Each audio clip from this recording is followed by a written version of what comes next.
Welcome back. And this is our last episode for the month of March. And so I wanted to wrap up this month with a topic of joy.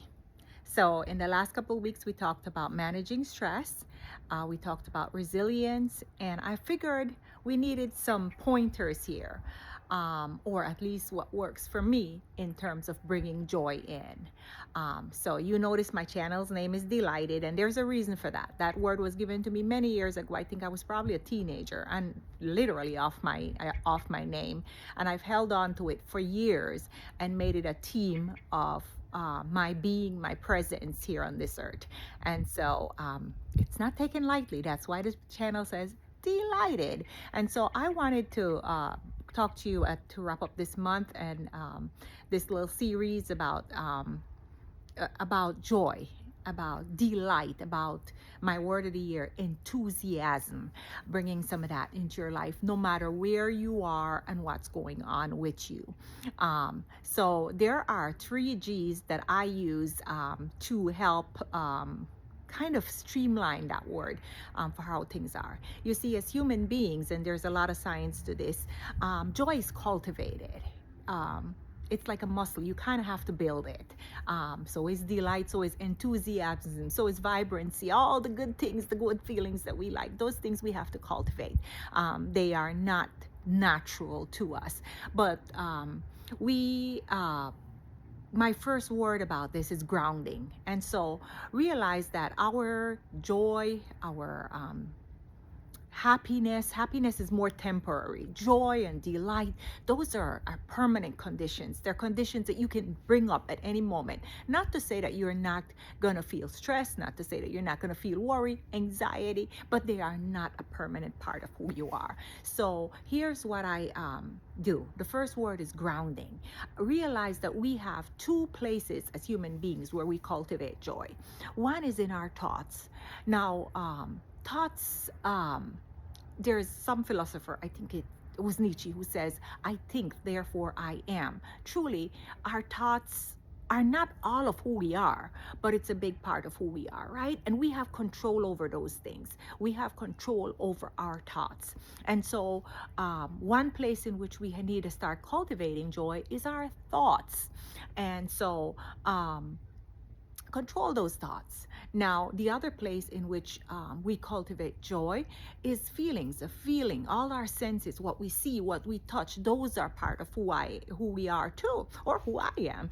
And so whenever you're missing some joy in your life, whenever you're missing some delight in your life, some enthusiasm, touch, feel, because that is easier to control, right, than it is your thoughts. And when you do that will help bring some joy. So for example, this evening there, I looked outside the window and there was a beautiful sunset coming out, and I thought I'd come out and share it with you. So I had to come out and just share that with you. It brings me joy. Just looking, just seeing the sunset brings me joy, and it kind of reprograms my thoughts in my mind totally. So what you see, what you think. So control those things. And I talked about controlling your thoughts before. Sometimes touch is easier, getting out in nature for me. Sometimes a simple thing, I like sunrise and I like sunsets. They really bring me joy. But sometimes a flower, I like to look at the intricacies of a flower. So you find what it is for you. Maybe you like art, maybe you like writing. What things can you do that kind of ground you, that you know, I'm doing this thing and I don't even know that time is passing. That's for me, connecting with people too. I don't even know time is passing when I'm talking with people, no matter who it is, because I really love people.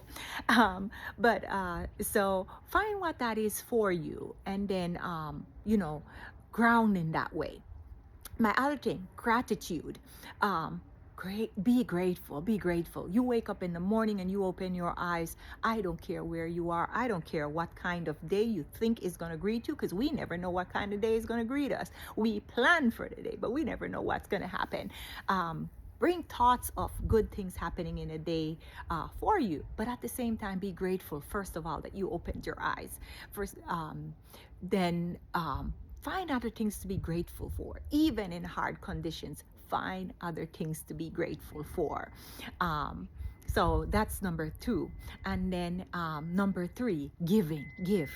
Um, we, no matter where we're at, who we are, what's going on in our lives, we always have something to give. And giving takes the focus off ourselves and on the focus um, unto others. And so it brings our hearts joy. Can't think of anybody, no matter who it is, who doesn't get joy in giving. And I learned to give from my mother, who showed us that there was always something to give, even when it appeared there was nothing. Um, I remember sometimes there would be about 15 kids, her and my dad in the home, and we'd share 6 eggs or whatever eggs came from the fowls that day, the hens that day. And my mom, we watched her put baking soda in eggs to make it stretch. Sometimes to make it stretch, and all of us would get something, and it was the most delicious eggs.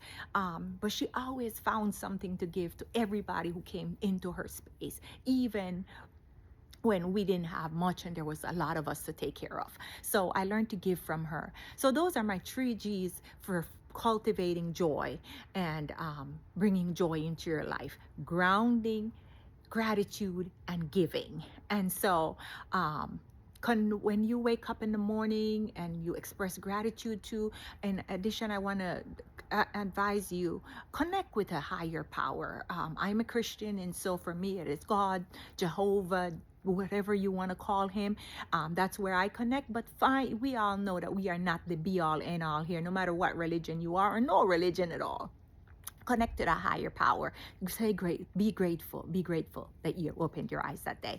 And so I have this book in my hand for a reason, because I want to share with you after I do my prayer, my scriptures in the morning. This is what I say to remind me to just stay in the moment, just being grateful for what is, and just being grounded. And so I call on my higher power, and I like to say Jehovah God, because I was practicing Jehovah's Witnesses for a long time in my life. Now I'm a Christian.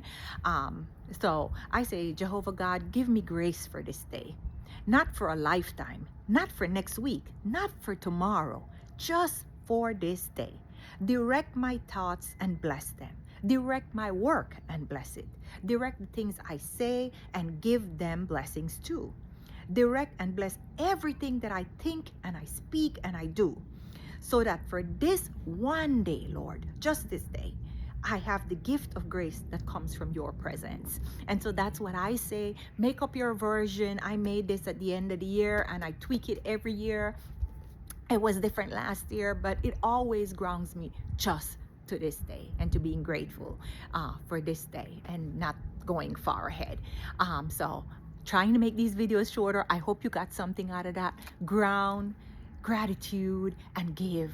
Those are my 3. Add your 3 in the comments, share it with others, and share what works for you. Other ways to find joy, delight, vibrancy, enthusiasm, and bring that into your life, even in seasons. And in addition, I want to add, because I know that we are going through a hard time, no matter what part of this world. We are not kind of miss the news and not in caring for others who are going through tremendous things on this earth.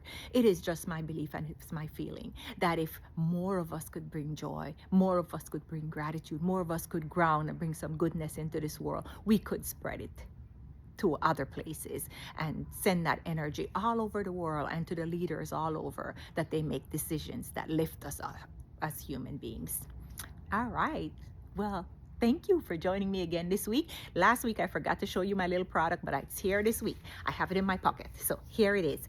This little thing, many years ago, I watched a video for a product for men's face for acne.